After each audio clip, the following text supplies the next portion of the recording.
घोषित करा नवनीरदाभा पीतंबर अरुणबिंब फलाधरोष्ठा पूर्णेन्दु सुंदर मुखा अरविंद नेत्रा कृष्णात् परं किमपि तत्त्वमहं न जाने कृष्णात् परं किमपि तत्त्वमहं न जाने। अधर्माचा त्याग करावा, धर्माशी आधारू द्यावा, सदोख पुरुखू सांगावा विषेखेशी। या 49व्या वर्धापन दिनाच्या निमित्ताने व्यासपीठावर उपस्थित असलेले सर्वच महंत संत, प्रत्येकाचं नाव घेतलं वेळ आहे त्याच्यामध्ये, सगळे पवित्र ज्ञानी लोक आहेत, गुरुजन आहेत, सगळ्यांना प्रणाम करतो। उपस्थित सर्व सश्रद्ध बंधू आणि भगिनी, या आश्रमच्या संचालिका आदरणीय श्रद्धेय नागराज बाबाजी आणि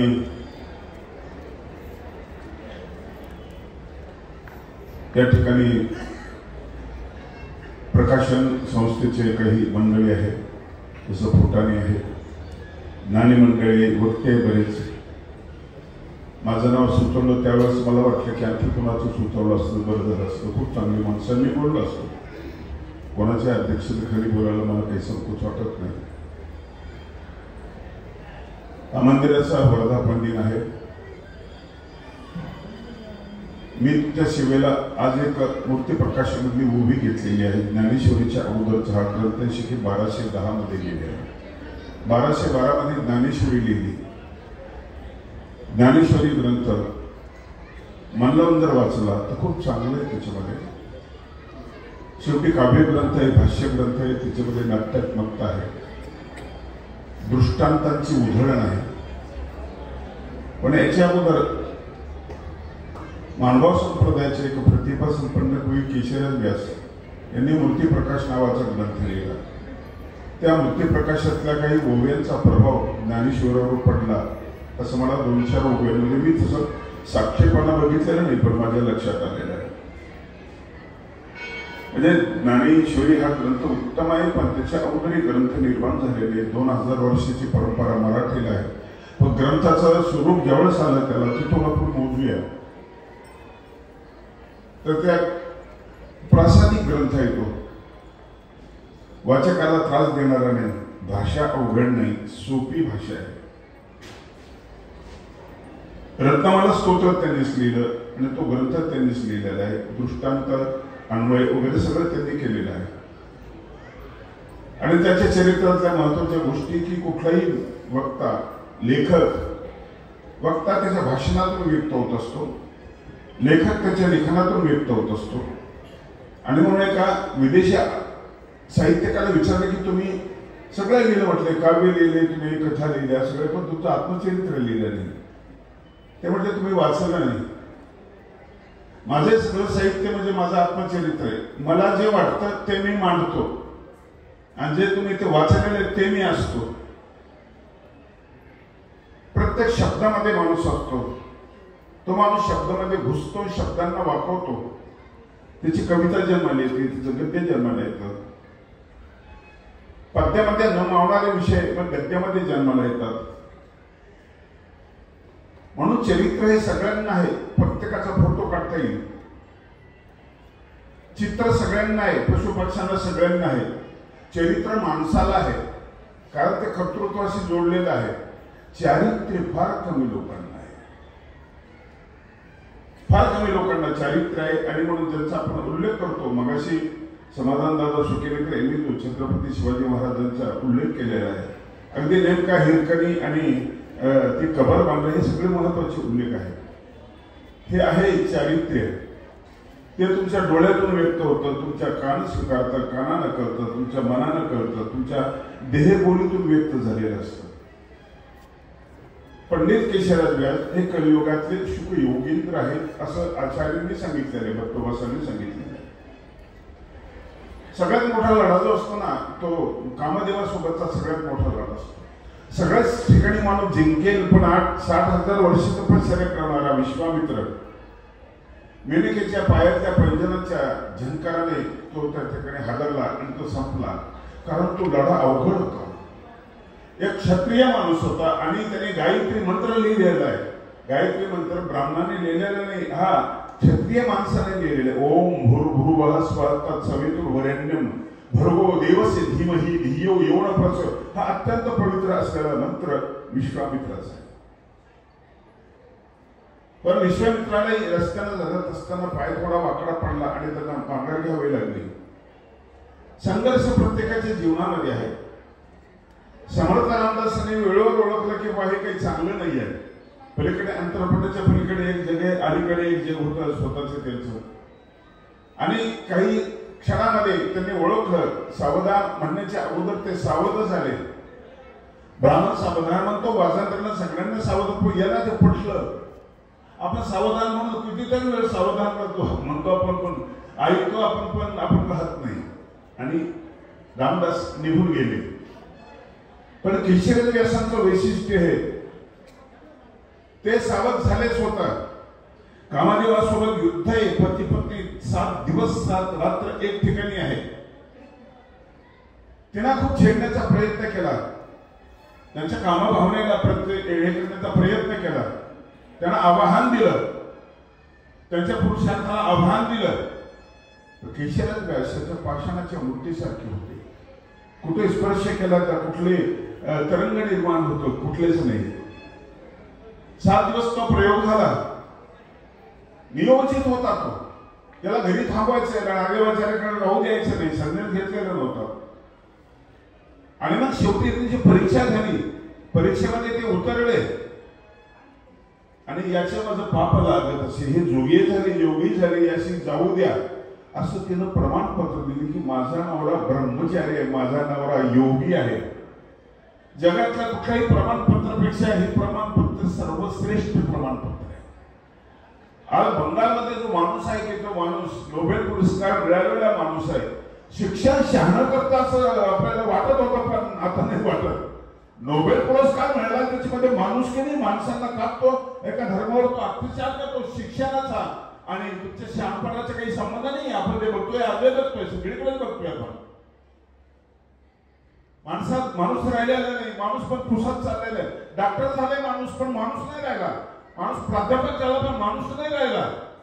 माणूस खासदार झाला, आमदार झाला, माणूस कुठे? माणूस कुठे? आणि एखादा माणूस 34 हत्या करतो आणि तो सापडत नाही. हे सगळं कसं आहे? पाहणारे कसं पाहतात? यांना डोळे ऐके नाहीये. आणि म्हणून शिक्षणाचं क्षेत्र वेगळं आहे. चांगलं येते ते तुम्हाला अक्षर देतं. अक्षर ब्रह्माचं काही देत नाही. केशवराज व्यास निघाले करून पुण्याचाच एक प्रसंग आला. एक सुंदर मुलगी एका व्यापाऱ्याची त्यांच्या प्रेमात पडली. भिक्षेला गेले. भिक्षा घेत असताना तिने कोठे असणे असं विचारलं. तुम्ही रात्री कोठे असणार? आजूबाजूला विकार आहे. विकाराचं वर्णन स्वामींनी केलेलं आहे. तो मिठाचा आहे, तो काळीचा आहे, तो मातीचं भेंड घेताना हा भेंड तू विकारही घेतला. आचार्य म्हणाले कसले शिक्षक आहे तो त्याच वेळेला ठेवणार आहे. विकार देताना विकार घेताना ती झोळीत धान्य टाकते. त्या धान्यासोबत तो विकार येतो, पाळत ठेवते. जर ते मांडीवर बसते, कुठला तरी बहाणा करून निघून जातात. अत्यंत ज्ञानी असलेला माणूस, याची ओळख आहे रत्नमाला स्तोत्रामध्ये. आणि अत्यंत विरागी त्यागी असलेला माणूस. यावर संचाराच्या लक्षात आलं तू माझा शुक योगींद्र की गावे. मानव संप्रदायाच्या आचार्याने दिलेले हे प्रमाणपत्र आहे. असे बरेच प्रमाणपत्र आहेत. मला पुरस्कार मिळाला, मला नाही पहिले मिळाला. मला पहिले नाही मिळाला. आदरणीय कैवल्यवासी अच्युत कोत्राचार्य बाबांना मिळालेला आहे. त्याच्यानंतर कोल्हापूरला तो शास्त्रार्थ झाला. तिथल्या वैरागी लोकांना पेशव्यांनी पुरस्कार दिलेला आहे. तर तो पुरस्कार रस्त्याला जाताना त्यांनी फेकून दिलेला आहे. याच्या पलीकडचे माणसं इथलं जे जे पाहिजे त्याला कंटाळलं, इथलं जे जे पाहिजे ते सदोष वाटलं सगळं. तुम्हाला बासुंदी खायला दिली, आवडते तुम्हाला, घट्ट बासुंदी आहे, केशरी रंगाची आहे, आणि आता खायला सुरुवात करायची. आवडतं तुला, तुम्हाला पण जेव्हा तुम्हाला कोणी सांगते की तिच्यामध्ये उंदीर पडला होता, तिच्यातला दोष दिसला की तुम्ही बासुंदी खात नाही, लगेच वाटी बाजूला करता. का हो, काय केलं असं, तुम्ही वाटी ठेवली, मला डायबिटीस झाली, कुठल्या तरी बहाणे सांगतात. संसाराचा दोष, सगळा संसार सदोष दिसणार.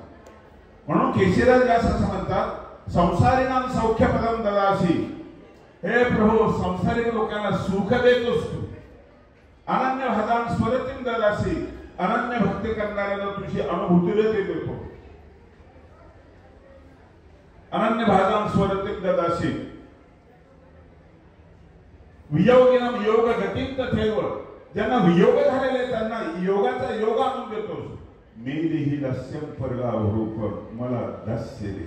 हे सगळ्याचं पलीकडचं, ही गरजेच्या पलीकडची गोष्ट आहे. तुम्ही हवं हवं म्हणताय ना, मरेपर्यंत हे हवं ते हवं ते हवं आपण म्हणतोय ना, हे हवा आपला संपत नाही. एका व्यापाऱ्याला कुठेतरी सांगितलं काशीला मरायला पाहिजे, त्याला वाटतं 4-2 दिवसात मरतो मी. तो काशीला गेला, गेल्यानंतर तो मुळामध्ये व्यापारी, आणि जीव जाण्याच्या अगोदर त्यांनी बघितलं की तो सरपणाचा दंडखोट टांगत राहतो, प्रेत जायला सरपण लागतं. आणि मग मरता मरता देवाचं नाव घेतो, तो मुलाला सांगतो तू इथं एक दुकान, एकात मोठं सरपणाचं, काय धंदा चांगला म्हणे या ठिकाणी. याच्या पलीकडची गोष्ट आदरणीय उपाध्याय शाखेचे आचार्य अजयमित्र मनकरण बाजोबा या ठिकाणी येत आहेत, टाळ्या वाजून त्यांचं कौतुक करावं.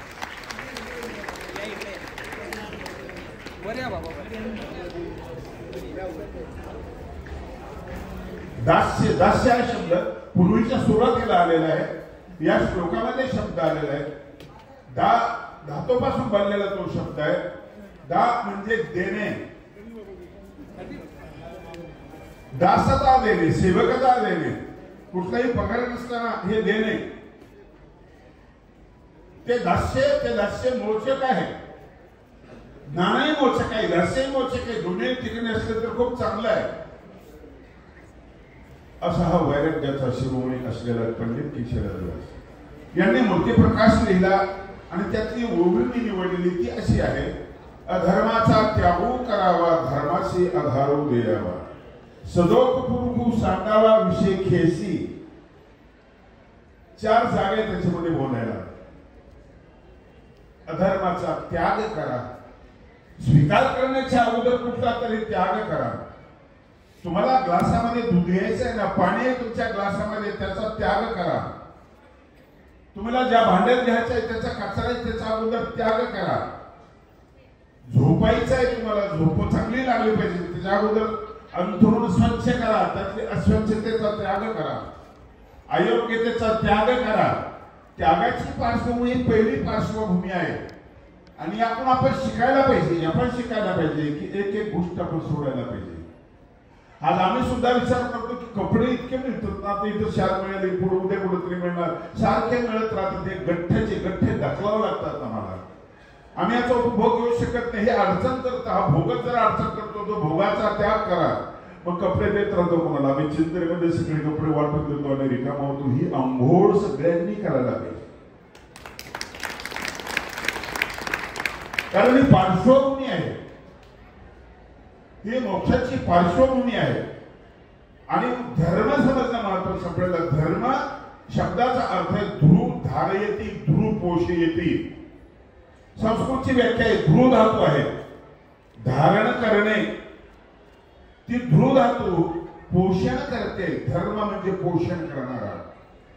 कुठल्या पोषणाची गरज आहे तुम्हाला? जेवणाची गरज आहे तुम्हाला. चांगल्या पदार्थ खा तुम्ही, ते पोषण करतील. चुकीचे खाऊ नका, ते शोषण करतील. पोषण आणि शोषणच्या मध्ये आपण जगत असतो. तुमच्यामध्ये दुर्गुण आहेत ते सोडा आणि गुणांची कास धरा. गुण पूज्य आहे.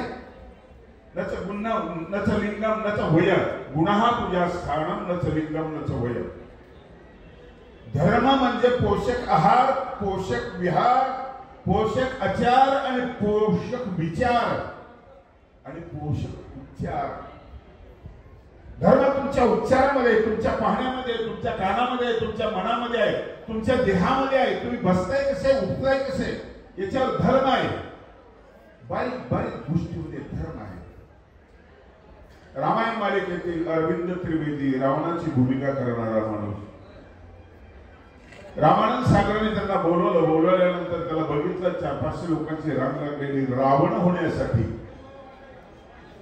झळकून जाण्यासाठी. आणि ज्यावेळेस तो समोर आला, अरविंद त्रिवेदी आता वारलाय तो, त्याला बघितलं, त्याचा चेहरा बघितला, समोरचा भाग बघितला. सागर म्हणाले तू जाऊ शकतोस. निराश झाला, चालला. 20-25 फुटाचा अंतर आहे नजरेआड होण्यासाठी. पण तो इथून निघाला ना, तो निघून जा म्हटल्यानंतर इतकं चांगलं चालला, इतकं चांगलं चालला. त्याची चालण्याची ढब एखाद्या राजपुरुषासारखी. प्रत्येक पाऊल टाकताना दमदार पाऊल टाकत होता. त्याचे हात हलवणं वगैरे सगळे. हा नापास केलेला माणूस सागरने आवाज दिला, सागर अरविंद इकडे ये. अरविंद जवळ आला. तू माझा रावण पाठीमागून पसंत केला, लक्षात ठेवा. मोहम्मद रफीला तुम्ही आवाजामुळे पसंत केलं. लता दिदीला तुम्ही आवाजाने, त्यांच्या भावनेमुळे पसंत केलं. तुकोबाचा अभंग जो आहे ना, कन्या सासुरासी जाय मागे परतूनी पाहे. कन्या अभंगितला गोड आहे ना, दृष्टांत आणि द्रष्टांतिक त्याच्यामध्ये आहे. तैसे झाले माझ्या जीवा केव्हा भेट सी केशवा. मुलगी माझ्या सासरी चाललेली आहे. आईला भेटते, बापाला भेटते, भावाला भेटते. बापाला सांगते आई भोळी बरं का, त्रास नका देऊ.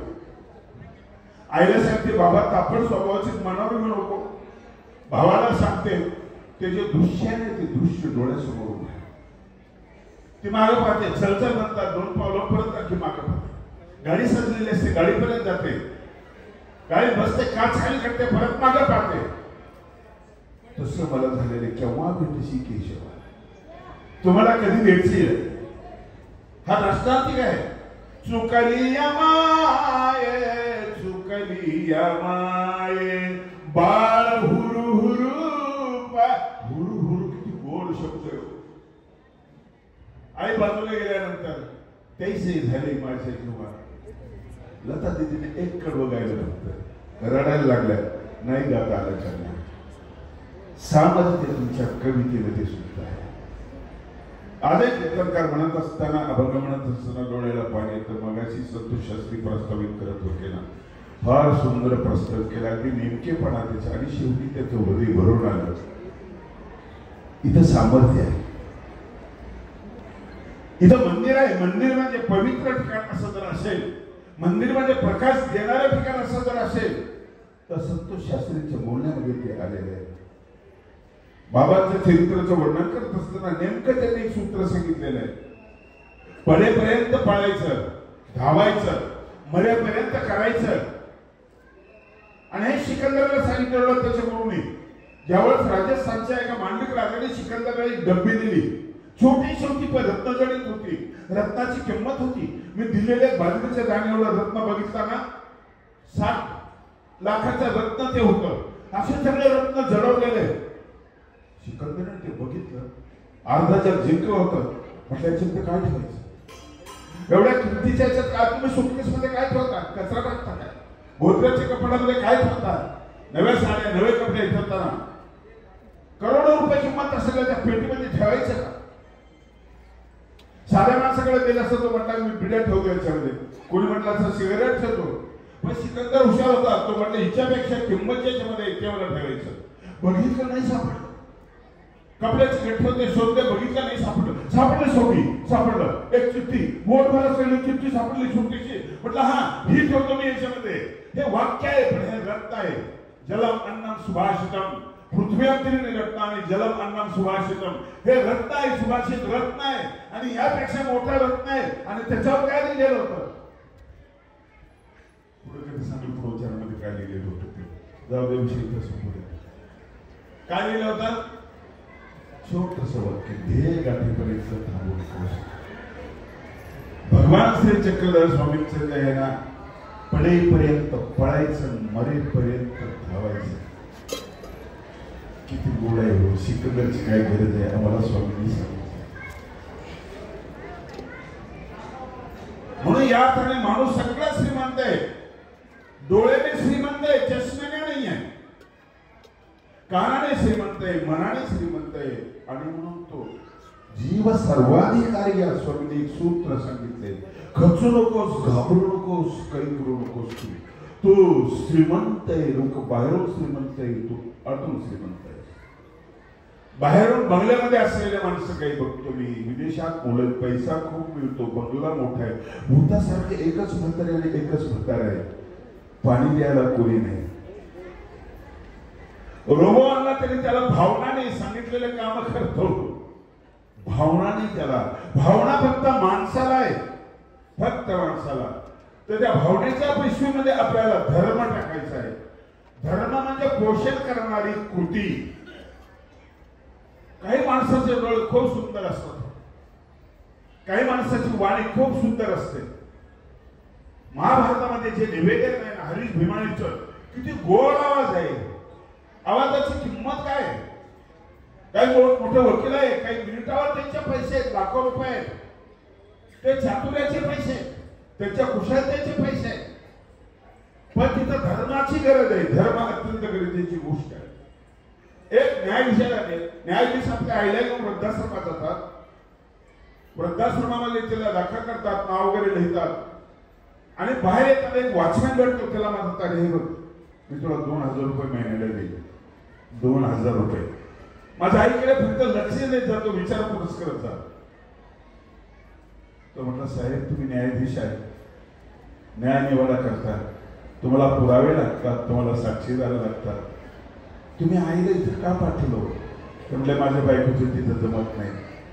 तुम्हाला कुठल्या पुराव्याची गरजच नव्हती साहेब, तुम्हाला सगळं माहिती. तुम्ही निर्णय का नाही घेतला? का चुकीचा निर्णय घेतला? न्यायाधीश आहे तुम्ही माणूस नाही आहे.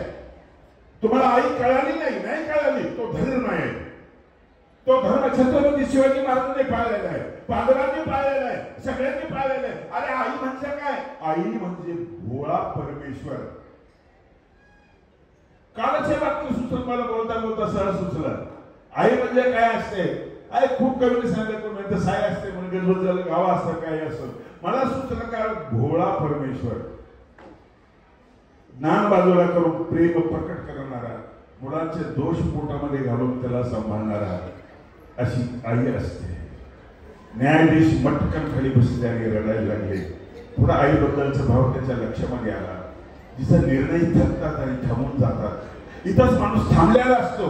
जिथं मग ईश्वराचं वाक्य सुरू झालेलं असतं, संत वाङ्मय सुरू झालेलं असतं. अधर्माचा त्याग करावा. अधर्मामध्ये खोटं बोलणं, लबाड्या, हिंसा वगैरे सगळ्या गोष्टी आहेत. आज तो वाढलेला आहे, आपण पाहतोय, वाढलेला आहे. अधर्म तुमच्या बोलण्यातून आहे, अधर्म तुमच्या पाण्यातून आहे, अधर्म तुमच्या स्पर्शातून आहे.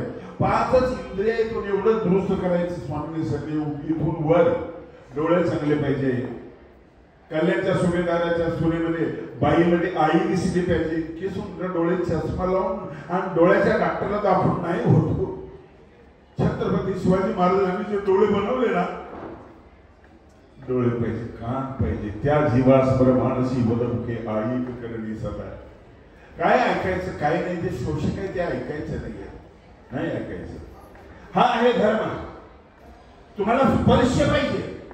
संत ज्ञानेश्वर महाराजांनी हृदयाला स्पर्श केला आणि त्याने ऋग्वेदाचा मंत्र म्हटला, ओम अग्नि मिळे पुरो. कमाल आहे हा स्पर्श.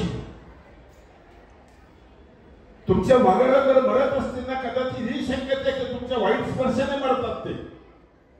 मी मागे तो मुद्दा सांगितलेला आहे. मी तोंड द्यायला बाहेर त्यावर बसलो, यजमान आले आणि त्यांनी ते म्हशी पुढं काही इकडे ठेवलं आणि त्यांनी दूध काढलं. आल्यानंतर मी विचारलं, म्हशी पुढं काय ठेवलं? ते म्हणजे त्याला भूत म्हणतात. भूत म्हणजे काय? भूतकाळात गेलेलं म्हणजे मेलेलं, वगारून मेलं, त्याच्या कातड्यामध्ये मी सगळं भूस भरलेलं आहे. आणि ते म्हशीच्या समोर का ठेवता मग तुम्ही? नाही, गैरसमज होतो म्हशीचा. म्हशी हुशार नाही, अक्कल. सर्कस मध्ये म्हैस दिसत नाही, सगळे दिसतात, सगळ्यांना कळतं, म्हशीला कळत नाही. आणि तुमची गाडी आली ती बाजूला सरकत नाही, जगाची पर्वा करत नाही. पण वेळी आहे ती वाटते की माझा मुलगा जिवंत आहे असा तिचा भ्रम असतो, अशी तिची भावना असते तिची. मला वाईट म्हटलं, म्हशीला फसवतो घेतो, तिचं दूध काढतो आणि मोटरसायकलला फसवतो, तिच्यामध्ये रॉकेट टाकतो, परत दुधाला फसवतो, त्याच्यामध्ये बोरचं पाणी टाकतो आणि हा शहाणा माणूस दूध विकतो. याला धर्म म्हणणार की अधर्म म्हणणार? पैसा जास्त सांगतो, प्रामाणिकपणाने राहा. रात्री झोपलो, झोपेत म्हैस आली माझ्या, मी चिडलो, तिला म्हटलं तुला अक्कल नाही, तुला काही कळत नाही. ती म्हटले कशावरून? म्हणलं तुमच्या समोर जे ठेवलं तर तुझं लेकरू नव्हतं, बाळ नव्हतं, त्या भूस होता भूस. ते म्हटले त्या शेतकऱ्याला काही कळत नाही, शास्त्री तुम्हाला काही कळत नाही.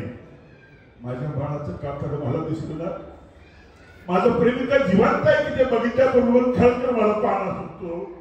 माणसाला सांगा तुझ्या बाळाकडे बघ, तू ते घरून घटाला फिरतात त्याच्याकडे बघ, ते मोबाईल मधलं काही बघून बिघडतात त्याच्याकडे बघ, पैसा अनावश्यक खर्च करतात त्याच्याकडे बघ. आणि तो स्पर्श महत्वाचा, ते रेड्याला झालेला स्पर्श, आणि त्या स्पर्शाची पूजा केली वारकरी संप्रदायाने. आळ्या फाट्यावर त्या म्हशीची त्या रेड्याची समाधी आहे. रेड्याची कधी समाधी असते का? समाधी आहे त्याची. तो स्पर्श म्हणजे धर्म, शब्दांचा स्पर्श असतो, कुठला असतो. पंचगंगा म्हणून 5 मुली रांडव झालेले असतात. एक ब्राह्मण, त्यांना पंचरांडा म्हणतात. सगळे लोक चेष्टा करतात, गरीबाची चेष्टा सगळेच करतात. अधर्म आहे तो. या पंचरांडा हो, ही काय उपाधी आहे काय? हा काय पुरस्कार आहे? पण गंमत वाटायचे लोकांना, गंमत वाटायची. असंच अष्टावक्राची गंमत करायचे.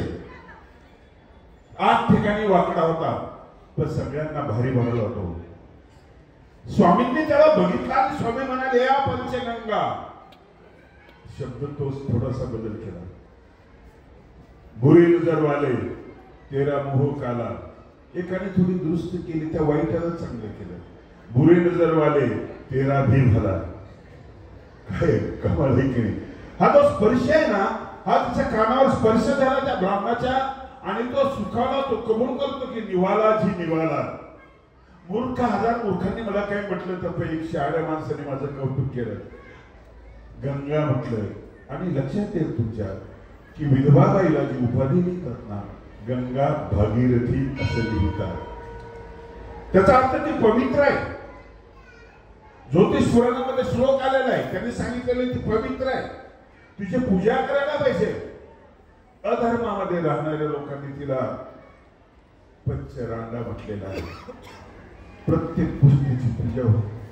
तुमचा संवाद एक पूजाचा आहे. संवादात धर्म सुद्धा एक संवादाला आहे. अभंगामध्ये याच्यामध्ये सगळीकडे धर्म आहे. जिवंत माणसासोबत बोलताना धर्म आहे, झाडाशी बोलताना धर्म आहे, सागरा प्राण तळमळला त्याच्यामध्ये धर्म आहे, ने मनसी ने मातृभूमीला. आणि धर्म आहे कालिदासाच्या मेघदूत मध्ये. माणूस कोणीच नाही, ढगासोबतचा संवाद आहे, तिथेही धर्म आहे.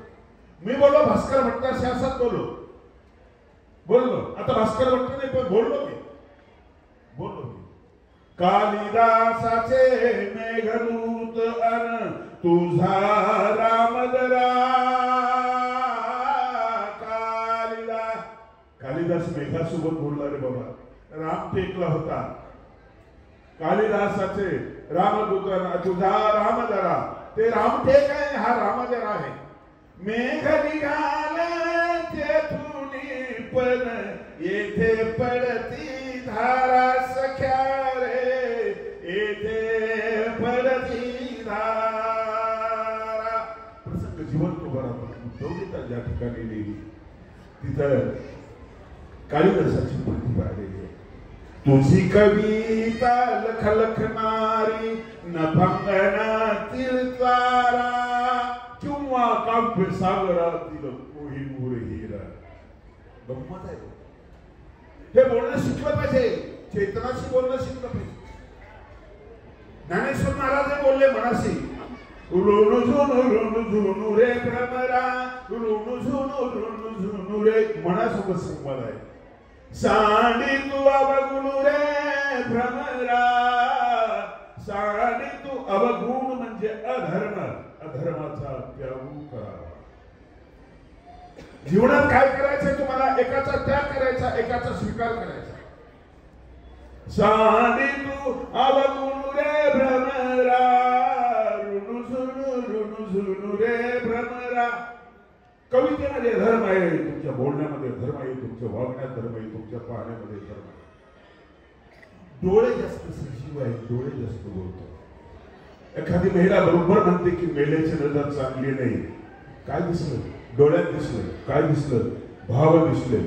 नजर स्वच्छ करणं हवं. पापाची वासना नको जाऊ डोळा, त्या होणी आंधळा बराच नाही. अपवित्र वाणी नको माझे कानी, बधीर करून ठेवी देवा. निंदेचे सर्वना नको माझ्या मुखात, त्या होणी मुखा बराच मी. स्त्रियांचे नको माझा देवा, स्त्रियांची संगती जनातुनी माते उठविती. तुका म्हणे मला कृष्ण आवडतो. गोपाळा तू मला आवडतोस, फक्त मला तुझी उपासना करायची आहे. अगोदरचे अधर्म आहेत, आपणच आपल्याला दुरुस्त करायचं. स्वामींचं तत्वज्ञान तेच आहे. अयोग्य ते योग्य केली, योग्याशी ज्ञान घ्या. हा क्रम आहे, लक्षात ठेवा. हा सगळा क्रम महत्वाचा. तुम्ही खूप नाजूक आहात, हरकत नाही. स्वामींनी तुम्हाला मोठं बीजाचं उदाहरण दिलेलं आहे, एक दृष्टांत सांगितलेलं आहे. वडाचं बीज नाजूक असतं, नेमकंच अंकुरित झालेलं पांढरं दिसतं, इतकं नाजूक असतं. एखादा बकऱ्याचं पिल्लू जरी आलं, त्याच्यावर पाय ठेवणार, त्याच्या खुरारवी ते तुटून जातं. आज तुटतं, काय तुटत नाही. त्याला कूपकाठी करा, संरक्षण करा, संस्काराचं संरक्षण करा. तुमच्या मुलांना संस्काराचं संरक्षण करा. तरुणांची संख्या कमी दिसते, अलीकडे कमी दिसते. यात त्यांचा दोष नाही आणि आमचाही पराभव नाहीये. घरातून ते शिकवल्या जात नाही, त्यांचा तो दोष नाहीये. त्याला कूपकाठी म्हणजे कुपटी लावा, काही दिवस लावा, नका जाऊ देऊ जनावर, काही दिवस लावा, नंतर ते मोठं होईल. जे बकऱ्याच्या खुराने जात होतं त्याला आता 100 हत्ती बाधा, ते तुटत नाही. हाच भाव तुकोबाच्या अभंगात झालेला आहे. ओले मूळ भेदी खडकाच्या अंग, अभ्यासासे सांग कार्यसिद्धी. फटीमध्ये एखादं वडाचं बीज पडताना दिसत नाही आपल्याला, त्याला पाणी मिळते, हवा मिळते, वाढतं, टक्कर देतं, संघर्ष करतं, संघर्ष आणि संघर्ष करून त्या दगडाला फोडतं, वर येतं. तुमचं लहान मुलांचं मन असंच आहे, अंकुरित झालेले, कोमल आहे, खूप कोमल आहे. त्याला संरक्षण द्या संस्काराचं. तरारू चुके होते, तरारू. आणि म्हणून आदरणीय अच्युत गोत्रे बाबांची जी दृष्टी होती ना, ती दृष्टी मला वेगळी दृष्टी दिसत होती. खूप वर्षानंतर ती दृष्टी संप्रदायाला मिळालेली आहे, जी सलोखा निर्माण करण्याची दृष्टी. आणि तो धागा धरूनच मी जीवनाचा प्रवास करतोय. मी बाबांच्या पायाच्या धुळी एवढा नाहीये, पण तो मी प्रवास करतोय. 4-5 दिवसापूर्वी माझा उल्लेख केला की नामदेव शास्त्रीने मी भेटलो. काय माझा भेटण्यामध्ये आनंद आहे. तिची मिठे ना, ती अलौकिक मिठे आहे. ते आलिंगन जे आहे ना, ते अलौकिक आलिंगन आहे. अत्यंत विद्वान असलेले शास्त्री, तुम्ही त्यांची व्याख्यान ऐकलेली आहे. अंधश्रद्धेच्या निर्मूलने ते करतात, त्यातून ते बोलत असतात. म्हणजे अधर्म बाजूला करत असतात. अधर्म बाजूला, अधर्म म्हणजे चांगला आहे, पण ते जास्ती झालं की अधर्म. डायबिटीजची ठीक आहे तुमची, पण जास्ती झालं की अधर्म होतं. बीपी तुमची आता ठीक आहे, तिला वाढू देऊ नका. जास्ती झालं की वजन ठीक आहे, तुम्ही वजनदार दिसता, भारग्रस्त दिसता, आम्हाला दिसता, तुम्ही भारग्रस्त असता. जास्त वाढले की तिची होते. म्हणून आरोग्य, संगीत, शास्त्र, सगळ्या गोष्टी त्याच्यामध्ये आलेल्या आहेत. शास्त्राचा संवाद झाला त्यांचा. आणि आमच्या सकारात्मक चर्चेतून त्यांची भूमिका इतकी चांगली झाली. ते मला भेटल्याने म्हणाले, तुम्ही आले, मला खूप आनंद वाटला. बऱ्याच नवीन गोष्टी ऐकायला मला वाटल्या. त्यांनी मला तपासून घेतलं, तसं नाही आहे, तपासून घेतलं आहे. पण हे मोठी माणसं ज्यावेळेस जवळ येतील ना, ज्यावेळेस ही मोठी माणसं बाबांनी जवळ घेतली ना, साहित्यिकांना जवळ घेण्याची दृष्टी पहिल्यांदा बाबांची आहे. साहित्यिकांचा आमचा काही संबंध नव्हता. पहिल्यापासून दूरदर्शी केल्यामुळे काय झालं, देवगिरीच्या दरबारामध्ये नरेंद्राला पुरस्कार मिळाला, सोन्याचं प्रलोभन मिळालं प्रत्येक ओवीला. ग्रंथ वाचला आणि सुड्यात गुंडाळून ठेवला. तो बाहेर जर पाठवला असता तर तिथंच आमचं तोंड उघड झालं असतं. मानवाचं तोंड पाहुणे असं कोणीच म्हटलं नसतं. त्याचं कारण असं आहे, संत एकनाथ महाराजांनी तो ग्रंथ अगोदर वाचला जर असता तर त्यांनी कदाचित गुरुपणी सेवेवर लिहिलं नसतं. म्हटलं असतं नरेंद्र, आपल्या महाराष्ट्राच्या मुलीचं लग्न तू देवगिरीच्या दरबारामध्ये लावलंस, अत्यंत श्रीमंत भाषेमध्ये लावलंस. शाबास नरेंद्र, शाबास. पण एक घडलं नाही, कारण भेट नाही सलोखा नाही. आज नागराजबागच्या प्रकाशनामुळे हे पुस्तक ठिकठिकाणी चालले, लोकांपर्यंत चालले. साहित्यिक जमा केली, ब्रह्मानंद देशपांडे असो की युवा पठाण असो किंवा मोठे मोठे साहित्यिक की हे सगळे बडवेसर असो, इथलेच नाही महाराष्ट्रातले सगळे साहित्यिक, त्यांना निमंत्रित केलं आश्रमामध्ये हो. त्यांना साहित्य दाखवलं, हे सगळं दाखवलं. हे सगळं झालं. आताही प्रकाशन करणारे काही लोक आहेत, नाही असं नाही, आहे तरडगावचं एक प्रकाशन आहे, हंसराजांचं प्रकाशन, पण हे पुरेसं होत नाही हो. 7,500 ग्रंथ मानव संप्रदायाचे, एकेकाने जबाबदारी घ्या ना. एकाच वेळेला सगळ्या ग्रंथांचं प्रकाशन होऊ शकतं. स्थानाचा जीर्णोद्धार झालाय, खूप जीर्णोद्धार झालाय. ग्रंथांचा स्थान कुठं जात नाहीये, जागा तीच राहते. मात्र नमस्कार केला तरी स्थान नमस्कार होतो. पण ग्रंथात जीर्ण झालेले आहे. हात लावला, बोट लावली की तुकडा पडतोय, त्याचं जीर्णोद्धार करणार की नाही. सगळ्या ज्ञानियांचं ज्ञान एकाच ग्रंथामध्ये असा ग्रंथ आहे, त्याचा जीर्णोद्धार करणार की नाही. एकाच वचनामध्ये सगळं ज्ञान आहे, याचा जीर्णोद्धार. याच्या अगोदर 90 लाख ग्रंथ जाळलेले आहेत. आपल्या हिंदू धर्माचे 90 लाख ग्रंथ जाळले. किती नुकसान झालं माहिती आहे. अनुभवाचा ठेवा संपला. म्हातारा माणूस बसून राहिले तरी चालतात, ते अनुभवाचा गाठोडा आहे. वृद्धाश्रमात पाठवू नका, अनुभवाचा गाठोडा आहे ते. एवढे ग्रंथ जाळले, आपल्या त्याच मार्गाला जरा लागले. करतोय काय आपण? एक उपदेशी एक ग्रंथ जबाबदारी होऊ शकतो. मी याला छापतो, मी याला छापतो. करोडो रुपयाचे पोते होऊ शकतात. ग्रंथ का प्रकाशित होतो? का प्रकाशित होतो? अत्यंत मोलाचे असलेले ग्रंथ, स्वामींच्या सूत्राचं विश्लेषण केलेले, ज्या ग्रंथांनी खूप चांगल्या पद्धतीने सुंदर सुंदर लीला आलेल्या आहेत. सुंदर सुंदर लीला आहे तुम्हाला घडवणाऱ्या. एक एक सूत्र तुमचं मित्र आहे, मैत्री तर करा. परमेश्वराचं पुत्र आहे ते, आणि ते तुमचं मित्र आहे, मैत्री तर करा. कुठल्याही कामाला चल. दवाखान्याच्या कामासाठी भेटीला गेलो मी. मुलं धार्मिक आहेत, फार खूप खर्च केला. कॅन्सर झालेला आहे, शेवटच्या स्टेपला आहे. डॉक्टरचं म्हणणं की आपल्या जगात कुठंच उपयोग होत नाही, नाही कुठं होत नाही. पूर्ण शरीराचं काम होतं, लिव्हर काम, सगळं कामातून गेलेलं आहे. आणि मुलाची इच्छा आहे, आणि त्या म्हाताऱ्याची इच्छा आहे की मला इथे जगवा. विकारे, जमीन विका, मळा विका, गाड्या विका, सगळं विका, मला जगवा. माझं प्रेम नाही तुमचं, विदेशात घेऊन जा मला. मुलं कुठले बाबा ते ऐकत नाही. त्यांना वाटतं की आम्ही खूप पण आहेत, पैसा खर्च करायला हरकत नाही, पण तुझं उपयोगच नाही. डॉक्टर सांगतात काही फायदा नाही त्याचा. गेलो, पण धार्मिक म्हातारा माणूस, हातामध्ये गाठी भेटलो, दंडोत झालं. बरे का असे ते म्हणजे बरं होईल यांनी खर्च केला तर. मला डॉक्टरला विचारला तर तुम्ही बरं होत नाही. नाही बरोबर. शेवटची स्टेप आहे तुमची, शेवटची. या स्टेपवर असलेल्या भांडारेकरांना स्वामी म्हणाले बरं करा. स्वामी म्हणाले तुला बरं करतो. काळवंचाना म्हणाले बरं करतो. पण पेशंटच म्हणाला नको, ही संधी मला मिळणार नाही परत. तुझी माझी उगाच होईल, मी कुठं जाईल, कुठं मरेल तू नसणार. तुझी मांडी आहे नाही तर मांडी मला करून दे. तुमचं काहीच नाही, तुमचं असं झालेलं संपलंय आयुष्य. मुलाने कानात सांगितलं एखादं सूत्र सांगत, त्यांना सूत्रावर फार भरोसा आहे. मी त्यांच्या कानात सांगितलं पोरे हो आता मरा तरीचा. मोकळं झालं म्हातारा. म्हटलं हरकत नाही. हातामध्ये गाठी घेतली. सूत्र कुठं काम करत नाही, सगळ्या ठिकाणी काम करत. तुमच्या जेवणाचं शिकवतो, खायचं कसं, प्यायचं कसं, आहार विहार, आटन विजन, भिक्षा भोजन. डॉक्टरचं कसं लागतं? तुम्ही दररोज मॉर्निंग वॉक करत जा, इतके किलोमीटर जा, चालत जा, हे करत जा. स्वामींनी सांगितलं प्राणाशी आरोग्य द्यावा, इंद्रियाचं द्यावा. आमचे बाबा डॉक्टरकडे गेले पुण्याला, वजन वाढलेलं, जाडजूड. डॉक्टरने तपासलं.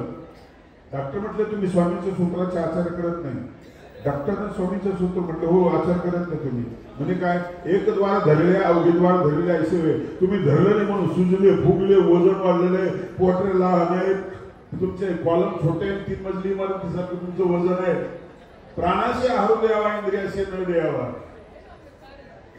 हे जर आपण केलं तर डॉक्टरकडे जायची गरजच नाही आपल्याला. 18मध्ये शरीर चांगलं असतं, विजनामध्ये मन चांगलं असतं, भोजनामध्ये आहार चांगला असतो, काय खायचं काय नाही, आणि भिक्षेमध्ये अहंकार निघून जातो.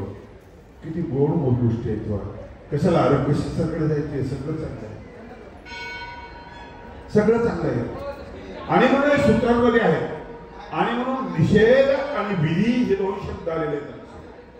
निषेध टाळायला पाहिजे म्हणजे अधर्म टाळायला पाहिजे, आणि विधी पाळायला पाहिजे म्हणजे धर्म पाळायला पाहिजे. कारण तो पोषक आहे, धर्म पोषक आहे. दररोजची तुमची प्रार्थना, तुमची देवपूजा हे सगळं महत्वाचं आहे. महत्वाची कामं या आश्रमातून जन्माला आलेले आहे. मला ते जागा मिळायला, वाट मिळाली ती इथे मिळाली. आणि म्हणून चिंतनेसारखा कार्यक्रम मी जो राबवतो ना, ते बाबांकडे बघून मी राबवतो. एक वेळ गंमत अशी आली, तिथं मी आलो, माझं व्याख्यान ठेवलं होतं बाबांनी. बाबांना दंडवत केला. म्हटलं बाबा एकदा तुमच्या पायावर डोकं ठेवलं, मला एकदा ठेवू द्या. म्हणजे कुठे ठेवलं माझ्या पायावर डोकं? म्हटलं डोंगरगावला आले होते तुम्ही 1964 मध्ये, आणि मी ढोरं वळत होतो, गुरु वळत होतो. माझी यजमान म्हटलं हे डोक्यावर बेटी बाबा पाय पण ना पाय पण एवढंच मला, मी वारकरी संप्रदायाचा पाय पडणं मला माहित होतं. आणि गेलो तळजावर तुमच्या पायावर मी डोकं ठेवलेलं आहे, आणखी एकदा ठेवायची माझी इच्छा. आणि हा जो प्रकार आहे ना, हे वेगळं रूप आहे, पण बाबांच्या कल्पनेतून आलेलं आहे. त्यांनी माणसं जोडलेले आहेत. मी माणसं जोडायचा प्रयत्न त्यांच्या प्रेरणेनेच करतो. महाराष्ट्रातले सगळे कीर्तनकार माझ्या परिचयाचे, साहित्यिक माझ्या परिचयाचे. मी त्यांचाही बोलतो, आपलाही बोलतो. त्यांचं बोलायला नाही पाहिजे काय, स्वामी बोलले. स्वामींनी सगळ्यांनी फेकून दिलेलं 4 वाक्याचं एक सूत्र उचललं, स्वातंत्र्य हा मोक्ष, पारतंत्र्य हा बंद. हे मराठीकरण केलं, स्वतंत्रता हा मोक्ष, परतंत्रता हा बंद या सूत्राचं. स्वामीने वेदाचं काही मुद्दे घेतलेले आपल्या याच्यामध्ये. ओम सहनावतो सहनौ भुनक्तो. आम्ही सगळे जगू, तुम्ही जगा, सगळे सोबत जगू, सगळे सोबत जेऊ. आणि शेवटचं वाक्य मा विद्वेषामहे. आम्ही कोणाचा द्वेष करणार नाही. द्वेष अधर्म आहे, द्वेष अधर्म आहे.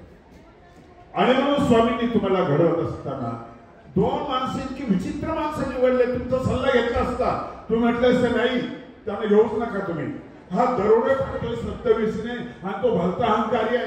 आणि हे 2 असं निवडले नापास झालेले महाराष्ट्रातले विद्यार्थी. स्वामी म्हटले यांना मी घडवणार. घडवले त्यांना. सप्त वेसेत दरोडेखोर असलेल्या माणसाला त्या पदावर बसवलं, पंथाचं नेतृत्व दिलं, आणि त्या माणसाच्या हातामध्ये लेखणी दिली, महदंबेच्या हातामध्ये कविता दिली.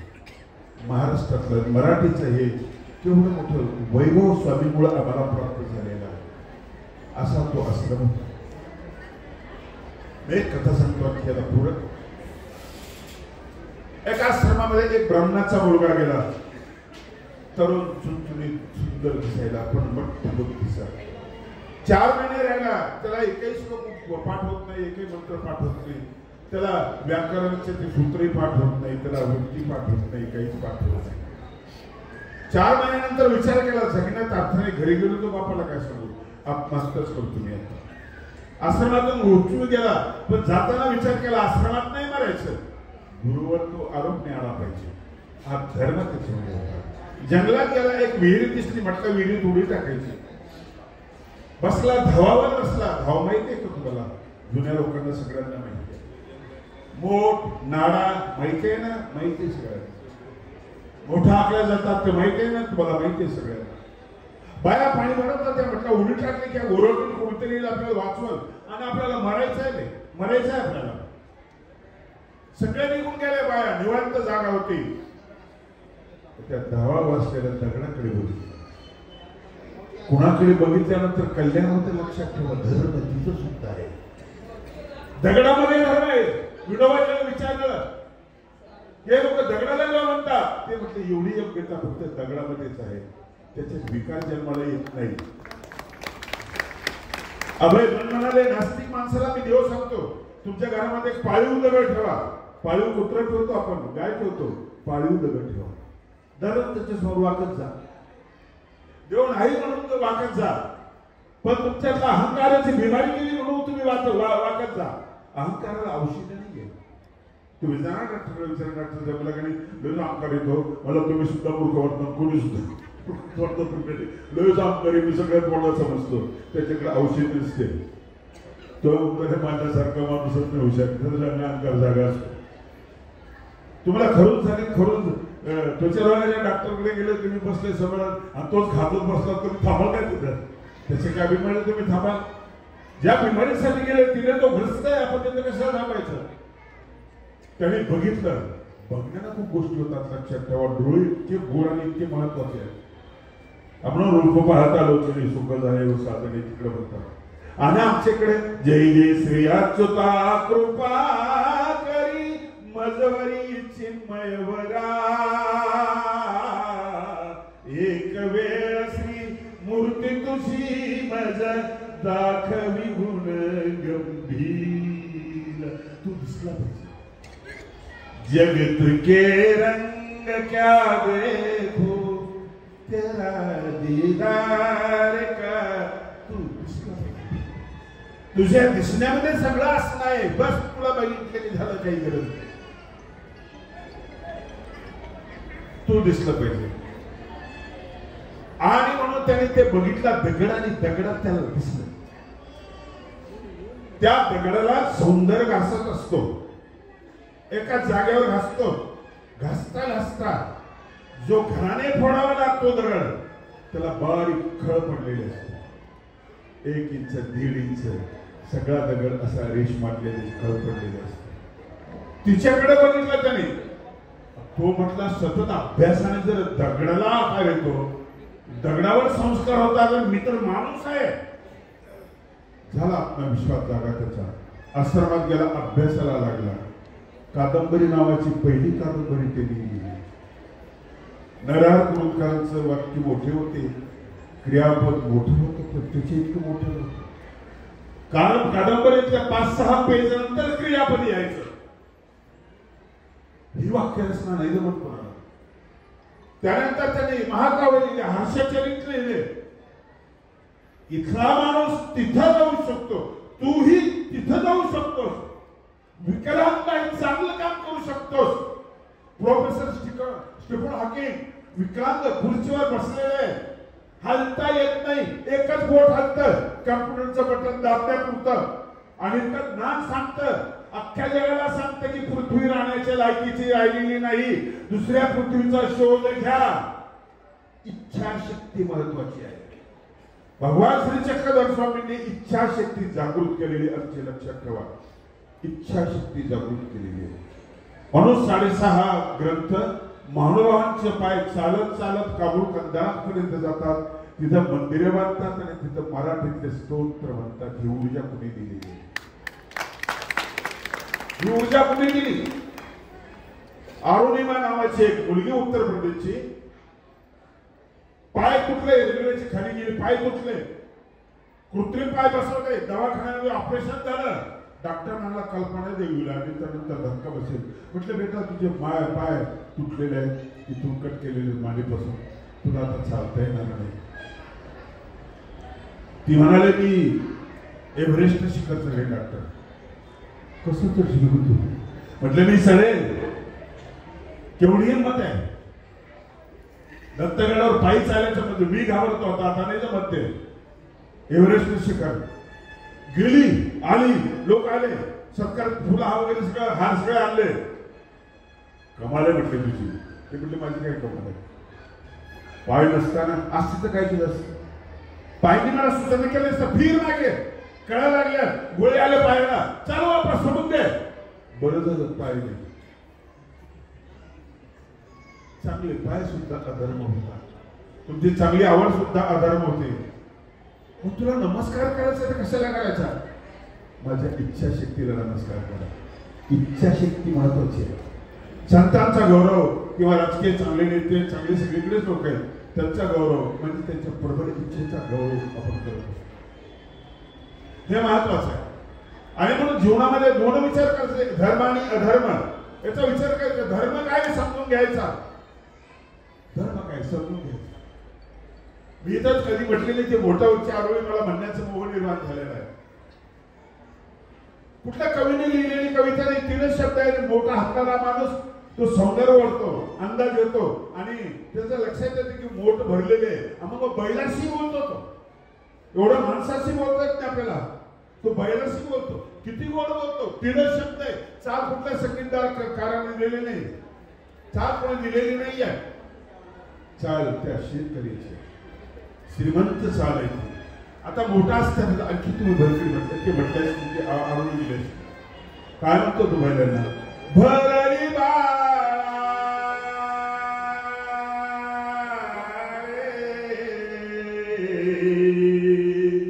बैलांना म्हणतो बाळा भरली बोट भरली. चाल माझ्या राजा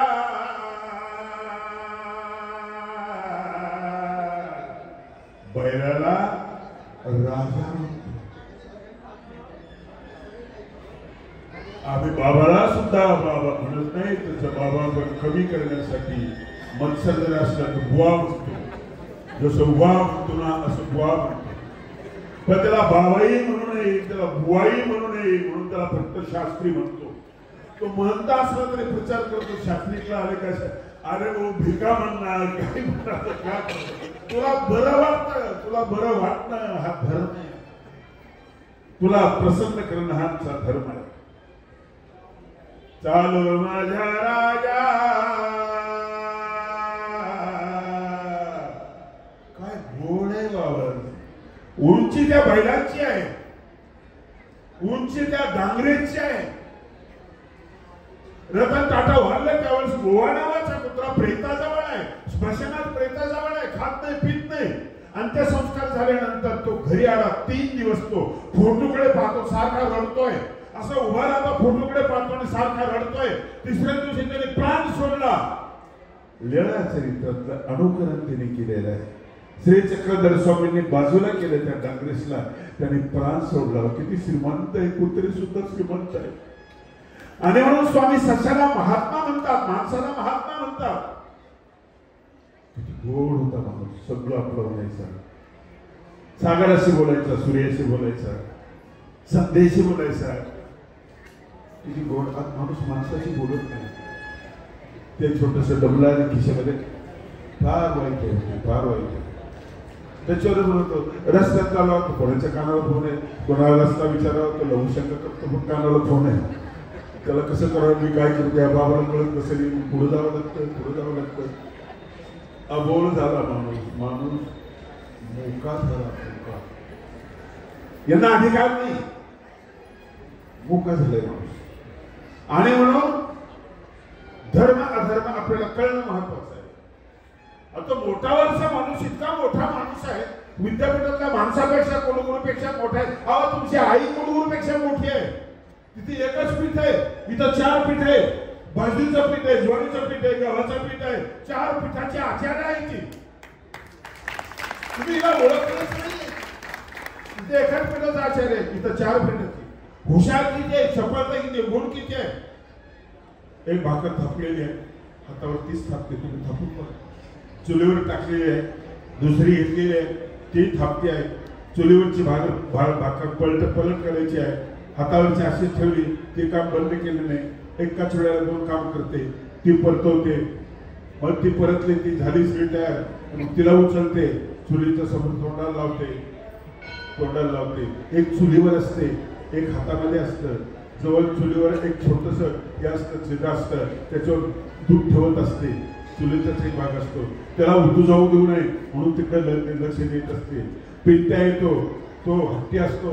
मांडीवर बसते. त्याला बी सांभाळते. ते रडत असतं. तिथं गाणं म्हणते. कुठल्याच गाण्या चित्रपटात गाणं नाही. ओ लो लो लो लो लो लो ओ लो लो लो लो लो. त्याला बी गाणं करते. त्याला फालतू गाणे आवडत नाही. त्याला कळतं म्हणजे रडता रडता असते ती काम एकाच वेळेला स्त्री करते आणि तो लक्ष येतो तो जरी वागेल. अरे हे विद्यापीठ आहे. म्हणून आई म्हणजे भोळा परमेश्वर. महादेवाला भोलेनाथ म्हणतात ना, असं हा भोळा परमेश्वर आहे. या सगळ्या गोष्टी खूप मोलाच्या, खूप महत्वाच्या. आणि म्हणून त्या कुत्र्याला बघावं आणि त्याचा ध्यास आपल्याला असावा. सशाला बघावं, त्याचा ध्यास आपल्याला. त्या बघण्याच्या जागा आहेत ना लीलाचरित्रामध्ये खूप आहे, खूप जागा आहे. स्वामींकडे बघण्याची जागा आहे खूप. कमनाला बरंच झालं. मी विचार करतो की दशव्याला जातो भांडे येतात ना, गठ्ठ्याचे गठ्ठे भरले होतो, कुणाला देऊन टाकावं, मोकळं व्हावं. स्वामींकडे भांडे किती होते कैसे होते. पाणी पात्र, पाणी पात्र. आमच्या भिक्षुकाकडे पात्र तरी आहे. भिक्षा घेतली की जाऊन कुठेतरी जेवता येतं, तिथं पात्रच नाहीये. हातातच पात्र, हातातच पात्र. सगळं त्यात आहे, सगळं त्यात आहे. जीवाचा उद्धार स्वामींच्या हातात आहे. भिक्षा ग्रहण करणं स्वामींच्या हातात आहे. कोणाला घडवायचं, कोणाला माडवायचं, कोणाला दोषमुक्त करायचं स्वामींच्या हातामध्ये. एवढ्याशा वस्तूमध्ये सगळ्या गोष्टी आहेत. आमचा एक भिक्षुक वैरागी माणूस जाळीच्यावाला यात्रेमध्ये गेला, त्याच्या वस्तू चोरीला गेल्या. पोलीस चौकीवर गेला, म्हणजे साहेब माझ्या काही वस्तू चोरीला गेले ते. म्हणजे काय केले सांगा, लिहून घेतो. त्याने सांगितलं. एक म्हटलं माझं जेवणाचं ताट गेलं चोरीला, जेवणाचं ताट. म्हणजे दुसरं म्हणजे माझी पाणी पिण्याचं तांब्या चोरीला गेला. 2 वस्तू, पाणी पिण्याचा तांबा. आणि तिसरं काय केलं म्हणजे माझी उशी कोणतरी चोरली, 32 उशी. आणखी काय केलं म्हणजे माझी ती खंजिरी चोरीला गेली. मी गाणं म्हणतो ती बी चोरीलं. सगळंच गेलो साहेब, सगळं लुटलं साहेब, मला काळजी करू नका, मी तपास करतो म्हणे. आणि मग ते सगळं झालं. त्यांनी चौकशी केली आणि मग त्याला बोलवलं त्या भिक्षुकाला. म्हटलं एकच वस्तू सापडली, 3 वस्तू काही सापडली नाही. म्हणजे काय सापडलं, तो तुमचा थाळा असा गोल काशाचा ताळा तेवढा सापडला. सगळं सापडलं म्हणजे सगळं. आणि एकाच वस्तू नाही म्हणजे 4 आहेत त्याच्यामध्ये, 4 कसे आहेत त्याच्यामध्ये. म्हणजे जेवण करतो ना मी याच्यामध्ये जेवतो, त्यावेळेस हे ताट असतं. पाणी पितो ना मी याच्यामध्येच पाणी पितो, त्यावेळेस आता तांब्या असतो. मला झोपायचं असलं की याचीच उशी करतो मी, त्यावेळेस माझी उशी असते. आणि मला गाणं म्हणायचं ना त्यावेळेस याचीच मी खंजिरी करतो. 4 वस्तू तुमच्याकडे असतात. तुमच्या मनामध्ये किती वस्तू आहेत, एवढ्या वस्तूची गरजच काय तुम्हाला, काही गरज.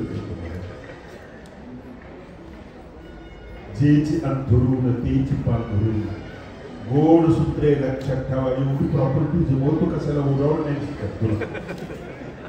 इकडे दूध दिली माझी, तिकडे इकडे हे, तिकडे ते. अरे काहीच नाही ज्यांच्याकडे, काहीच नाही ते मस्त फुटपाथवर झोपतात, त्यांची फायरिंग रेकॉर्डिंग करून घ्या. तुम्हाला दुःख आहे सगळं, भूकच लागत नाही त्याचं दुःख आहे तुम्हाला. भूक लागली पाहिजे. पोट साफ होत नाही याचं दुःख आहे तुम्हाला. बंगल्यात असू नये तुम्ही दुःखी आहात. झोप लागत नाही तुम्ही दुःखी आहात. हे सगळे सुख फुटपाथवरच्या माणसाजवळ आहे. काय घोरतो तो, काय घोरतो तो, काय त्याची फायरिंग आहे. तो घोरतो, तुम्ही झोडत असता. माझ्या स्वामींना उकिरड्यामध्ये झोप येते, तुम्हाला गाडीच्यावर झोप येत नाही. 1-1.5 फूट उंचीच्या गाडीच्यावर झोप येत नाही का, घेता येत नाही. झोप येत नाही का, घेता येत नाही तुम्हाला. एसी लावलेले, गुड नाईट लावलेले, सगळं लावलेलं आहे. झोपेच्या गोळ्या घेतल्या तरी मासुळीसारखं तळमळत असतात. आणि आमचा देव जो आहे ना, तो उकुरड्यावर झोपतो. झोपण्याची लायकी आहे. पेशव्यांची शिपाई घोड्यावर बसून जेवण करायचे, कणस उचलायचे, ते असं चोळायचं, खायचं, घोड्यावर झोप घ्यायची. स्वामी उकरड्यात झोपतात, ते नाही जमणार तुम्हाला. पण तुमच्या गाडीत तर झोपा. नाही भीती वाटत, गाडी कुठे धडकलं काय होईल. काही लोकांना झोप येत नाही, रात्रभर पाहत बसतात. माझ्यासारखं मला झोप येत नाही, झोप येत नाही. भूक पहिली, तुम्हाला भूकच नाही. भूकच नाही. पदार्थ आवडतात, भूक नाही तुम्हाला. कशाची भूक नाही तुम्हाला, जिज्ञासा नाहीये. आणि चांगला जे आत्मसात करायचे ते तुमच्याकडे नाहीये. भूक पाहिजे, भूक पाहिजे. आजोबाला याकडे बेरोबार सांगितले की माझं मांजराचं पिल्लू गुपगुपीत गुपित आहे म्हणे, दही खातं लोणी खातं सगळं खातं म्हणे, आता याची कोणासोबत लढाई करायची म्हणे, मी तर सम्राट आहे, मी तर मोठा माणूस आहे म्हणे, सम्राट आहे मी, पण माझं मांजर सुद्धा कुठल्या मांजरासोबत लढाई करायला लावा आणि दुसरं मांजर एखादं मांजर त्याला आवाज द्यायला की पळवलं.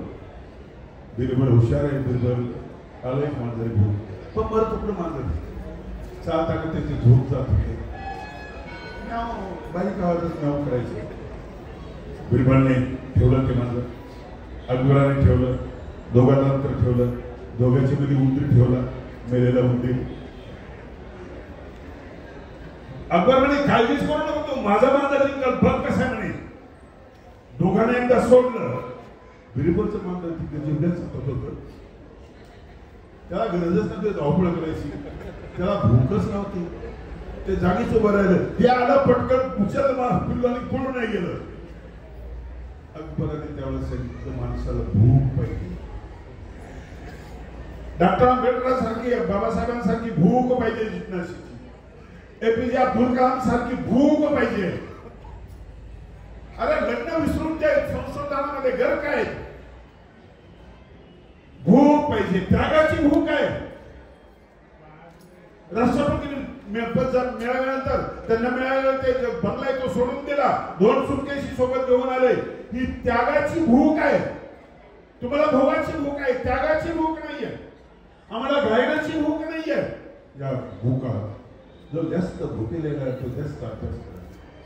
काळे माझ्या जीवनाचा प्रसंग सांगितला, अप्रस्तुत आहे पण तो या ठिकाणी योग्य आहे. माझा मित्र आसाराम शिंदे नावाचा शाळा शिकला, मॅट्रिक झाला, मी गुरु सांभाळत होतो. तो मॅट्रिक पास होऊन आला, त्यावेळेस मी 16 वर्षाचा होतो, आणि मग पेढे घेऊन आला. आमच्या डोंगरगावमध्ये पेढे वाटायचे होते, पेढ्याची पिशवी माझ्या हातात दिली, तो माझा मित्र होता, आणि मग पेढे वाटत होतो मी घरोघर जाऊन. तो सोबत होता, पेढा मॅट्रिक झाला, 5 झालं, तात्या पेढे घेणार, काका पेढे घेणार, ताई पेढा हा 5 झालं, असं सांगत अर्धा गाव मी पेढे वाटले. वाटता वाटता एका क्षणाने मला असं घेरलं. तो क्षण मला म्हणाला, तो उद्याचा साहेब असशील, तू कोण आहेस सांग आता, उद्याचा तू कोण आहेस, पाहता आलं पाहिजे आपण उद्याच. शिकवता तुम्ही तुमच्या पिंट्याला शिकवता, तुला कलेक्टर व्हायचं बरं का, ते मी म्हणतो मला कलेक्टर व्हायचं, आणि तुला पेस आहे व्हायचं बरं का, ते तसं म्हणतं. काय शिकवता, माझी होणार शिकवता, चुकीचं शिकवता. ज्या पेस आहे ते अमुक सगळे माझी झालेले आहे, सगळे मंत्री माझी झालेले आहे, चुकीचं कशाला शिकवता, चुकीचं शिकवताय.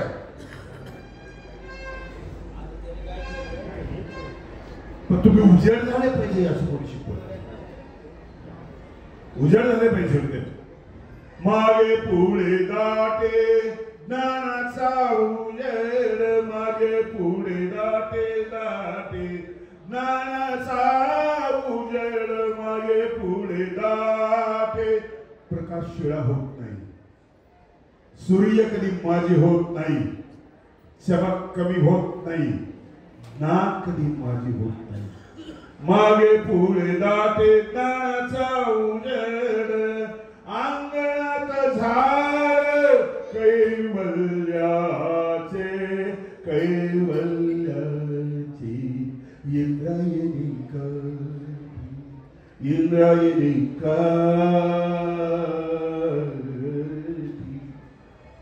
जे चांगलं आहे ते मी घेतो, कुणाचं आहे कसं आहे, कुठल्या देशाचं असेल. मला गझल पाकिस्तानची आवडते म्हणून मी नाव ठेवत असाल तर इच्छा तुमची, मला कविता बाहेरची आवडते म्हणून नाव ठेवत असाल इच्छा तुमची.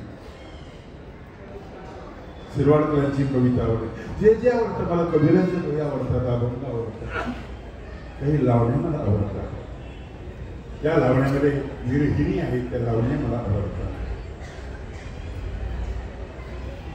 धर्म म्हणजे सामूहिकपणा, धर्म म्हणजे स्वच्छता. वेदापासून तुम्हाला याच्यापर्यंत शेवटच्या पायरीपर्यंत येणारी गोष्ट वेद, बोध, वेद, आवड निर्माण होणं. आवड म्हणजेच भूक. प्रवचन ऐकायला पाहिजे, भूक ऐकायला, महावाक्य ऐकायला पाहिजे, भूक आहे. पण तिथं तुम्ही मोबाईल म्हणून कुठले तरी गाणे वगैरे जरी बघायला लागले, परदेशी परदेशी, गाणं चांगलं पण इथं तो अधर्म आहे. जन्म जन्म के साथ है तुम्हा, अरे बरे ना बाबा, बरे ठीक आहे, तुम्हारा हमारा अगर मिले इसी जन्म में लेके जन्म. अरे कुत्र्याचं का मांजरीचं जन्म होतो माहिती नाही, खोटं बोलतो. ही आत्ता सोडायला रे कुणाची वडाला फेऱ्या मारायची इच्छा नाही, ते सून घेऊन फेऱ्या मारायचे जन्म हात तुम्ही गेला मेलेला आत्ताच कळतं पुढं कशाला आहे.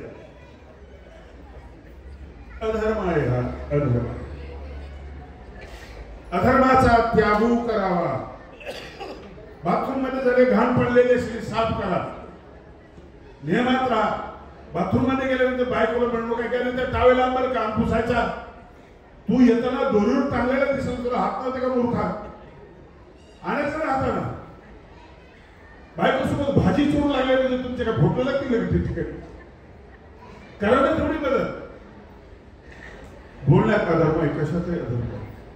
एक बाई पोराला म्हटली आज स्वाध्याय बरं का, शुभ शुभ बोल, चांगलं बोलून बरं का, तुला सांगते नेहमी तू कसं तरी बोलत होतो. ठीक आहे मी आई, तू स्वयंपाक लवकर कर आणि भात कर. पहिला पिंडा एवढा भात खातो आणि मुडद्यासारखा झोपतो. तू किती बोंबली तू उठणारच नाही. झालं वाटतं वाटतं. तुमच्या बोलण्यात अधर्म आहे. काल परवा एका नेत्याचं काही वाक्य, आंबेडकर असं वाक्य काही नाही घाला, पुढं वेळ निघाला. जगभर अधर्म, एखादं वाक्य चुकीचं परीक्षण आहे. परीक्षण एक वाक्य चुकीचं लिहितं परीक्षण आहे. बोलणं हा धर्म आहे. महात्मेनी प्रिय वक्तिया व्हावे. गोड बोलायचं शिका, पण गोड बोलायचं शिका. आणि गोड बोलून शिकले तर वक्ते झाल्यानंतर शिका, गोड बोलायचं शिका. पण तोपर्यंत शिका की जोपर्यंत तुमचा अस्तित्व कायम राहील तोपर्यंत असावे. आपले श्रेष्ठत्व नसतं. लोकांनी कंटाळलं पाहिजे हो. लोक शरीर ओढतात, चिठ्ठ्या पाठवतात. काही पत्रिका असे काही चिठ्ठे पाठवल्यानंतर ते असे चुरगळून टाकतात, जागीच टाकतात. अधर्म आहे. थांबा ना, लोकांची इच्छा नाही कशाला करतात. अधर्म चांगल्या गोष्टीचे अधर्म. मी एकदा पूजेबद्दल बोललो होतो. मानधनाबद्दल कलाकार, प्रवचनकार, कीर्तनकार यांची मानधन दिली तर पूजा केली जाते. सगळ्यात मोठी अडचण आतापर्यंत ही होती, बोलायची खोलायचं. कुणी पाहिलं तर मोठी अडचण द्यायची, फार परेशान व्हायची, लांब जाऊन बघावं लागायचं.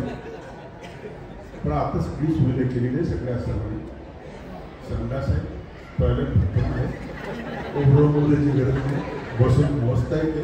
पहिले गैरसमज व्हायचे की अक्काचं पाकिटलं झाड दिसतंय बरं का, पण जेवण झालं गाडीत बसल्यावर मोजलं ना ते 10,000 रुपये असतात. झाडा सुद्धा काही फायदाच नाही. नंतर पातळ दिसतंय, 500-500 नोट असतात, बरं वाटतात असतात. तिथं मोजावं लागतं. ती मोजायची जागा थोडं दुर्दैव आणलं तुम्ही आमच्यावर. टॉयलेट मध्ये मोजावं लागतं. अधर्म आहे. दक्षिणा देताना अधर्म झाला, घेताना बी अधर्म झाला, आणि पैसे मोजतो तर मोठा अधर्म झाला. द्रव्या साक्षी न ठाकर असू दे झाली असते. आपल्या सगळ्या गोष्टी चुकीच्या आहेत ना, तो अधर्म आहे, तो त्यागायचा. ज्ञानेश्वरीच्या अगोदरची ओवी आहे, ग्रंथ वाचा तुम्ही. अधर्माचा त्यागू करावा, धर्माशी आधारू द्यावा, धर्मा धरू दिजे. सूत्राच्या आधाराने हा ओव्या जन्माला आलेला आहे. धर्माला आधार द्या, जिथे गरज आहे तिथे खर्ची व्हा. आणि तिसरं चरण आहे, सदोख कुरुखू त्यागावा. काय काय त्यागावं? लांबचा असलं जवळचा असलं तर त्यागावं. जोडावं हे बरोबर आहे, पण जोडत असताना हे जोडण्यासारखं नाही वाटलं तर त्यागावं हे बरोबर आहे. तुमच्या हातापाय नाही टाकता तुम्ही. जागृत झालेलं आहे. डॉक्टर सांगतो गुडघ्यापासून नाही बघू 15 दिवसांनी, मग मांडीपासून नाही, मग नंतर बघू नाही राहणार तुम्ही. सुरुवातीला अंगठ्यालाच होतं तुमच्या. आम्ही म्हटलं की अंगठा कट करून टाका, नाही कट केला. सदैव पुरू करून सोडा तुमचा स्वतःचा अवयव सुद्धा. जोडावा हे मला चांगलं वाटतं, मग तोडावं याचं काय करायचं? दररोज तुम्ही त्याग करता. सकाळी त्याग केल्यानंतर तुम्हाला बरं वाटतं. डबडे घेऊन जाता, टॉयलेटमध्ये जाता आणि खुश होऊन तुम्ही बाहेर होता ना, तो त्यागाचा परिणाम आहे. आणखी मोठा करा, आणखी मोठा करा, आणखी मोठा करा. संबंधियाचा संबंध तो विशेषतः त्याचे ग्रस्ताश्रम असो की दैविक इकडे कर्मरटे असो की देवरटे असो, ती बाजू बरोबर जोडायला पाहिजे, ती बाजू बरोबर जोडायला पाहिजे, ती बाजू बरोबर आहे. सदोखू पुरुखू सांगावा. किती वाईट लोकांसोबत आपली मैत्री आहे. नंतर पश्चाताप होता तुम्हाला, बोंबलता ना तुम्ही, मित्रच वाईट भेटला, त्याला फसवलं. हॉटेलमध्ये गेले एक दिवशी, बोलो तर आलू अडवलो आणि गुलाबजामुन बोलो, आमून बोलो, तमूक बोलो, सगळं बोलवलं आणि जेवायला बसलो आम्ही. आणि माझ्या अगोदर 2 घास कमी खाल्ले आणि बाहेर निघून गेला. मला बिल भरायला लावलं, बोलवलं त्यांनी सगळं. असा मित्र नको आहे आपला. आमचे प्रेमानंद माळवे बाबांच्या सुरत इथं आल्यापासून साथीला होते, आतापर्यंत सोडलं नाही, ते नाही सोडलं. माझे मित्र आहेत ते करसाळ बाबा ते इथं माझा संपर्क आला आणि वाढला आणि ते माझ्या हृदयाचा विस्तार केला, साहित्याची दिशा दाखवली. अशी ही 2 माणसं आहेत. सदोखू गुरु त्या गावात बाबांनी जे जे नको वाटले ते करून बाजूला केले. तोही अधर्मच आहे. विषयाचा त्याग करणं अधर्म आहे, वाईट लोकांचा संग अधर्म आहे. घोडाचोळीचा शिष्य स्वामींच्या संगतीमध्ये आहे, पण गाव जाळलं, संगत कट केली, तोडलं त्याला. सदोखू त्या गावात नाही तर जीव लावला होता, चुनचुनीत होता, गोड होता, सुंदर होता, दिसायला बोलत होता. सदोष दिसला, स्वामींनी सोडला, सोडून दिला. तुम्ही काही मित्र असतील, काही स्वरांचं खूप कौतुक करतात. एक मला भेटला, काय म्हणजे सोयरे जमले, मी तिथे मुलगी केली म्हणे, और काय सोयरे म्हणे मस्त, काय राजवाड्यासारखं ते म्हणे. आणि मोठंच मोठं वाडे म्हणजे मोठी माणसं आहेत, मोठं सोयरे मिळाला आपल्याला, व्याही झाला आपल्याला. काही दिवस गेले, 2 महिन्यानंतर गेलो, म्हणलं कसं काय सोयरेचं काय काय खरं म्हणजे त्याचं, म्हणलं त्याचं ते राजवाड्यासारखे द्वारे पडले म्हणे सगळे ते. अरे मोठं म्हटलं काय पडलं तुम्ही मला टाकायला बघितलं नाही, काहीच नाही, सगळं भंगड झालेलं आहे. उशिरा लक्षात आलं, सोडलं त्यांना. आपलं सुटत नाही, काही आपल्यामध्ये घुसतात, आपल्यामध्ये राहतात, दिशा देतात, हे करतात. कल्पना, तुमच्या कल्पना, चुकीची कल्पना सोडा, तुमचं अज्ञान सोडा. एक एक सोडत जायचंय, अज्ञान सोडायचंय. पुढे मग तुम्हाला ज्ञान प्राप्त होईल. अज्ञान निघून गेलेलं असतं, पुढे कर्म निघून गेलेले असतात, पुढे मळ निघून गेलेले असतात, ते धुतलेले असतात. आणि पुढे मग विशेष ज्ञान झाल्यानंतर तुमच्यामध्ये योग्यता प्राप्त होते. अयोग्यता गेलेली, अयोग्यता गेलेली असते. हे सोडावं लागतं, एक एक सोडावं लागतं, समजून सोडावं लागतं, अभ्यासून सोडावं लागतं. सदोखू कुरुखू सांगावा. ते कसं सांगावं म्हणजे विशेष जास्त करून तिच्या लक्ष देत नाही. अगोदरच कमी जास्त झाले तर हे येतो लक्ष द्या. पाहतो नाही पण सदोखू कुरुखू सांगावा. पाहतो नाही आपण एका मंत्र्याला, एका मोठ्या माणसाला, एका कोणाला किती भावला येतो. घरी आला, पोछा मारण्यासाठी आणला, झाड मारण्यासाठी आणला, पंकजाताईने शाळेत पाठवण्यासाठी आणला. एकच सदोखू पुरुखू काय झाले सांगावा. विषयकेशी विशेषत्वाने हा आहे धर्म. मला जो सांगता आला, मला वाटतं 1 तास झाला ना, मला जो सांगता आला तो धर्म या ठिकाणी सांगितलेला आहे. अनेक विषय बाबा गेल्यानंतर ती जबाबदारी बाबांच्या बहिणीने घेतली. मी त्यांच्याकडे बघताना मुक्ताबाईची एक प्रतिमा मला त्यांच्यामध्ये दिसते. मोठा भाऊ उदास सुटतो त्यावेळेस मुक्ताबाई सांगते, टाटे सौजवळ सांगते की आणि ही सहिष्णुता वाढवते. सने खावे लोखंडाची तरी बंधुपती नाचे. योगी पावे संत जेणे व्हावे तेने लोक बोलणे सुचावे. अभंग सांगते, टाटेची अभंग सांगते. अशी भावाची आहे तोपर्यंत काळजी घेतली. नंतर भावाच्या कृतीची काळजी घेतली, त्याने जे सृजन केलं त्याची काळजी घेतली. आणि म्हणून वात्सल्य त्यांच्या ठिकाणी दिसतंय आपल्याला. खूप मुलांना जीव लावला, खूप लोकांना त्यांनी आपुलकी दिलेली आहे. हा 49वा हा वर्धापन दिन थाटामाटामध्ये साजरा केला. किती वर्ष झाले, खूप वर्ष झाले. 50वं वर्ष पुढच्या वर्षाच्या तयारीमध्ये, चांगल्या तयारीमध्ये होईल. ही कार्यक्रमाला शुभेच्छा. मी नवीन झांजर प्रकाशित झालेले आदित्य प्रकाशनचे जे संचालक मालक आहेत ना, भूटाने सर त्यांनी अत्यंत चांगले प्रकाशित केलेले 5-7 पुस्तकं प्रकाशित झालेले आले इथे. ज्यांना हवे वाटते ते फिरत गेलेलं वाटलं तर बघा तुम्ही. एवढी सूचना या ठिकाणी करतो. शुभेच्छा देतो आणि माझ्या व्यक्त